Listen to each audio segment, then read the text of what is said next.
T2, the notices of motion. Councillor Faruqi, your motion, please, on the T2. Yes. Okay, so this motion is about restoring T2 line, which is a service from Liverpool to City Circle via Regent's Park. Our residents in Regent's Park Ward are very concerned about lack of direct train line to City Circle. When I first moved to this area back in 2009, Berala was the closest station, and like many other residents of our area, I used to take the direct train to City from Berala station for my work and study. That T2 line was stopped in 2013, which created massive inconvenience for our residents. So people from Berala and surrounding area have to change the train in Lidcombe to go to City. Our residents have strongly advocated to restore this line since then. Thanks to Roy Dunning, who was supposed to talk in public forum today, but he has been leading this advocacy and the team on this matter. So we see this group's presence in printed media, social media, and everywhere. Now, after all these years of advocacy, we are supposed to get it back at some stage this year, thanks to New South Wales government for restoring this train line.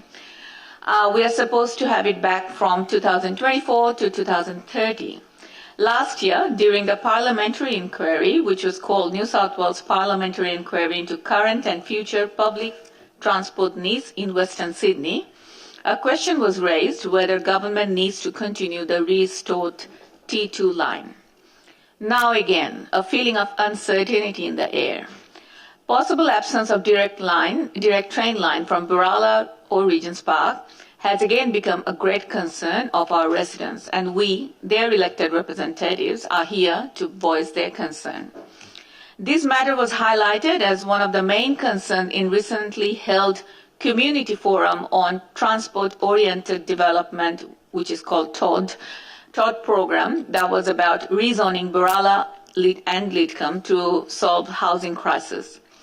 Lidcombe to Bankstown shuttle line is also apparently absent in the New South Wales Future Transport Strategy 2056.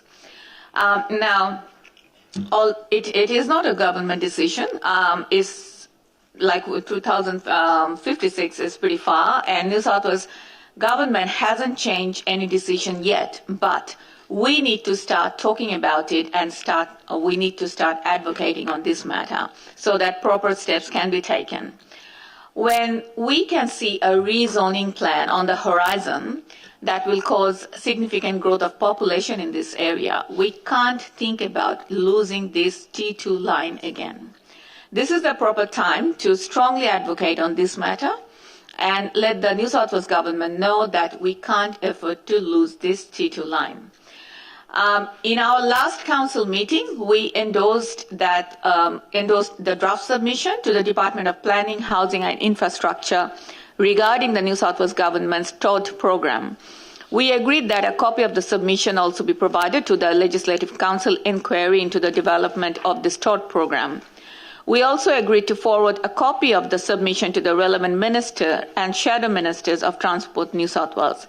This letter, mentioned in this motion, will go hand in hand with what we submitted for parliamentary inquiry in last meeting. It will emphasise our strong advocacy for this matter. I request all the councillors to support this motion and voice the concern of the residents of Regent's Park Ward. Thank you, Councillor. Councillor Huang, did you wish to speak? I just want to put on the record and thank Councillor Faruqi for her advocacy on this particular issue.